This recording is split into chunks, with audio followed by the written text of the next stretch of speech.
hope you are all doing well. Today our topic for discussion is pelvic organ prolapse.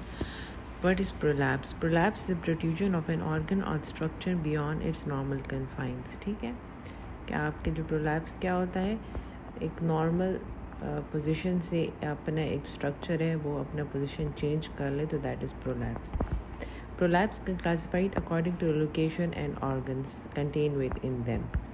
ठीक है, तो for example अगर आपके पास anterior vaginal prolapse में कौन कौन सी चीज़ें आ सकती है, यूरिथ्रोसील, ठीक है, urethral descent, cystocele, bladder descent and cysto urethrocele, both bladder descent of bladder and urethra. ठीक है, पोस्टीरियर वेजाइनल वॉल में आपके पास कौन से प्रोलैप्स होते हैं, rectocele, rectal descent, enterocele, small bowel descent. ठीक है, और एपिकल प्रोलैप्स में आपके पास आता है uterovaginal prolapse, uterine descent with inversion of vaginal apex and wall. आपके पास पोस्ट हिस्टेक्टमी, जब आप हिस्टेक्टमी करते हैं उसके पास जब आपके पास वॉल्ट रह जाते हैं तो उसका भी प्रोलैप्स होता है. ठीक है, तो इसका प्रिवेलेंस आपके पास के 41 to 50% and the life time risk of 7% having an operation for prolapse and lifetime risk of 11% of having operation for incontinence और prolapse. ठीक है, तो आपके पास इसकी फिर मुख्तलिफ ग्रेडिंग्स होती हैं. ठीक है, तो ग्रेडिंग में आपके पास फर्स्ट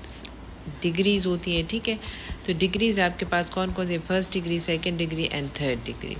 तो फर्स्ट डिग्री क्या होता है, descend within the vagina. ठीक है, आपके पास जो सर्विक्स और है सर्विक्स यूट्रस वो मैक्सिमली आपका वेजाइना में ही रहता है. सेकंड में क्या होता है कि वो इंट्रोइटस से आउट हो जाता है. थर्ड में फिर सब कुछ यूट्रस, सर्विक्स, सारी चीज़ें बाहर आ जाती है. ठीक है, so this is third degree descent. इसी तरह फिर आपका हर एक चीज़ का अपना एक वो है. ठीक है, अगर आपके पास ब्लेडर आता है तो ब्लेडर में भी फिर आप देखते हैं कि ये फर्स्ट डिग्री है, सेकंड डिग्री है, थर्ड डिग्री है. ठीक है, तो ब्लेडर में भी ऑब्वियसली अगर वो विद इन अपर उस तक रहता है, वेजाइना तक ही रहता है. ठीक है, तो फिर आप उसको फर्स्ट कहेंगे. अगर आपके पास बल्ज इंट्राइटिस से ऊपर अगर आप पेशेंट को कहीं के स्ट्रेन करे या कफ करे तो उससे वो बाहर निकल आएगा. ठीक है, और अगर थर्ड होगा तो वो फुली प्रॉपरली आपको विजिबल नज़र आएगा. ठीक है, so in case of uterovaginal prolapse the most descended portion of the prolapse is the cervix. ठीक है, and careful examination can differentiate uterovaginal prolapse descent from a long cervix. तो third degree uteroprolapse is also termed as prosidentia. तो third degree को हम प्रोसिडेंशिया भी कहते हैं क्योंकि इसमें सब कुछ बाहर आ जाता है कि सर्विक्स, वेजाइना और यूट्रस सब बाहर आ जाते हैं. ठीक है, इसको हम यूट्रोवेजाइनल और लॉन्ग सर्विक्स इन दोनों का एक तो होता है कि सिर्फ सर्वाइकल डिसेंट भी होता है और एक साथ यूट्रस भी प्रोलैप्स. यूट्रोवेजाइनल प्रोलैप्स अलग है और सर्वाइकल डिसेंट अलग है. उसमें क्या होता है कि सर्वाइकल डिसेंट में सिर्फ सर्विक्स डिसेंट करता है.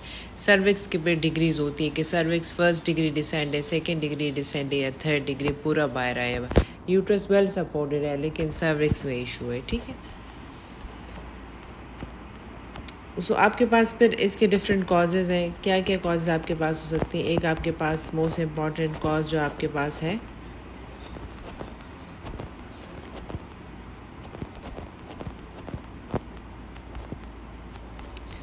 अच्छा कॉजेज़ आपके पास जो होती हैं वो आपके पास एक है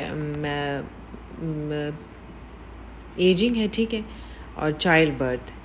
तो चाइल्ड बर्थ में क्या होता है क्योंकि आपके जो वो हो जाते हैं क्या कहते हैं पेशेंट जो मल्टी होती है तो उनका क्या होता है कि बार बार जो डिलीवरी होती है तो पेल्विक टिश्यू वो उनकी लैक्सिटी ख़त्म हो जाती है तो उनमें चांस होता है. ठीक है, एडवांस एज के साथ भी आपके पास लैक्सिटी आ जाती है. ठीक है, कुछ लोगों को फॉर एग्ज़ाम्पल कंजेनिटली कोई कनेक्टिव टिश्यू डिसऑर्डर है. ठीक है, तो उसमें भी उनको ये इशू आ सकता है कि आपके पास सारे जो वो है ये कनेक्टिव टिश्यू लूज़ होता है तो प्रोलैप्स के चांसेस होते हैं. ठीक है, और childbirth and raise intraabdominal pressure की वजह से आपके ये प्रोलैप्स हो सकता है. ठीक है, तो आपको प्रोलैप्स इस तरह नज़र आएगा. ठीक है,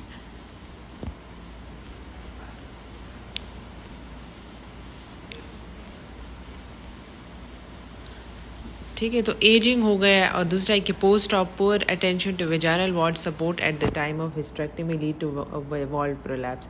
तो पोस्ट ऑप अगर आपके पास कोई सर्जरी हुई है, एब्डोमिनल हिस्टेरेक्टमी हुई है, ठीक है, या वेजाइनल हिस्टेरेक्टमी हुई है, अगर इसको आप प्रॉपरली क्या कहते हैं, जो हमारे पास जो लिगामेंट्स है उसको आप प्रॉपरली टाई नहीं करेंगे तो फिर चांस होता है कि वॉल प्रोलैप्स का चांस होता है, ठीक है।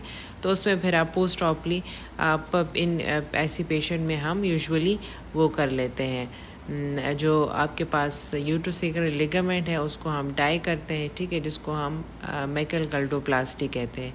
तो उसकी वजह से भी ताकि फ्यूचर के लिए हमारे पास वॉल प्रोलैप्स ना हो, ठीक है। उसको आपको लग रहा है कि लेग्जिटी और चांसेस है कि वॉल प्रोलैप्स होगा, तो फिर आप वो कर लेते हैं, वो प्रोसीजर कर लेते हैं, ठीक है। हिस्ट्री में आपके पास कौन कौन से symptoms usually present with non specific symptom, आपको ये पेशेंट कहेंगे something coming out of vagina, ठीक है, बाहर कुछ आ रहा है। उसके साथ पेशेंट के जब ऑब्वियसली यूट्रस और सर्विक्स बाहर आता है वेजाइना, तो उसके साथ थोड़े बहुत ब्लेडर के वॉल, तो सिस्टोसील भी साथ में होता है और रेक्टोसील भी होता है, ठीक है, क्योंकि वो सारे आगे ये तो सारा सपोर्ट है ना। तो जब यूट्रस बाहर आ जाते तो ऑब्वियसली फिर ब्लेडर और रेक्टम के वो जो सपोर्ट्स है वो भी उसके साथ ही आ जाते। तो यूजुअली यूट्रोवेजाइनल प्रोलैप्स के साथ सिस्टोसील और रेक्टोसील भी होता है, ठीक है। फिर आप इसमें क्या करते हैं कि कॉजेज़ पेशेंट से आप प्रॉपरली हिस्ट्री लेंगे, सारे कॉजेज़ रूल आउट करेंगे, ठीक है। कॉजेज़ जो हमने मेन आपके पास क्या आएंगे, एक मल्टी चाइल्ड बर्थ, कोई मतलब फॉरसेप्स डिलीवरी तो नहीं हुई, या गुड साइज बेबी तो नहीं था, और या आप पूछेंगे कि वेदर प्राइमरी या मल्टी है, तो ग्रैंड मल्टी में पर चांस होता है कि उसमें बहुत ज़्यादा वो लेक्सिटी आ जाती है, ठीक है, टिश्यू बिल्कुल वो हो जाते हैं, तो इस वजह से क्या कहते हैं उसमें वो स्ट्रेंथ ख़त्म हो जाती है, तो प्रोलैप्स हो जाता है। एक आप फिर हिस्ट्री पूछेंगे, कोई हिस्ट्री ऑफ सर्जरी तो नहीं हुई, ठीक है। तो ये क्वेश्चंस आपने हिस्ट्री में मस्ट इंपॉर्टेंट पूछना है। दूसरा ये कि आप पेशेंट से कफ़ की हिस्ट्री लेंगे, क्योंकि प्रोलॉन्ग कफ़ की वजह से भी नीचे आपके सारे पेल्विक ऑर्गन पे प्रेशर आता है, ठीक है। कफ़ हो गया, एस्थमा वाली हिस्ट्री आप पूछेंगे, और आप फिर पेशेंट के एब्डोमेन एग्जामिनेशन करेंगे, कोई फाइब्रॉइड तो नहीं है, कोई मास तो नहीं है, उसकी वजह से भी उस पर प्रेशर आते हैं, तो प्रोलैप्स के चांसेस होते हैं, ठीक है। तो नॉन स्पेसिफिक सिम्टम्स है आपके पास लैम्प, लोकल डिस्टर्ब, बैक एक, ब्लीडिंग, इन्फेक्शन। अगर आपके पास अल्सर वगैरह है तो वो फिर आपके पास डिस्चार्ज उससे आ सकता है। प्रोलैप्स पे जब प्रोलैप्स होता है तो उसके साथ फिर अक्सर अल्सर्स भी बन जाते हैं, ठीक है। तो आप देखते हैं फिर आपको पेशेंट में ब्लीडिंग और डिस्चार्ज की कंप्लेंट करेगी, ठीक है। और यूजुअली आपके पास इसकी वजह से क्या हो सकता है कि उस पर भी प्रोलैप्स से सारा ऑब्वियसली ब्लेडर सब कुछ बाहर निकल आता है, तो यूरेटर पे आपके वो कंप्रेशन पड़ता है, तो किंकिंग ऑफ यूरेटर होती है, तो इनमें भी चांस होता है, रीनल फेलियर के चांसेस भी होते हैं, क्योंकि प्रॉपर वो उसका डिसेंड हो जाता है, ठीक है। तो रीनल फेलियर में अगर एज अ रिजल्ट ऑफ यूरेटेरिक किंकिंग, ठीक है, तो यूरेटेरिक किंकिंग की वजह से पेशेंट रीनल फेलियर में भी जा सकती है। सिस्टो यूरेथ्रोसील में पेशेंट को क्या होगा, सिस्टोसील जब है तो ऑब्वियसली ब्लेडर का और यूरेथ्रा का पोर्शन आया हुआ, तो ऑब्वियसली पेशेंट को urinary frequency, urgency, UTI, stress incontinence, ये वाले सिम्टम्स हो गए। अगर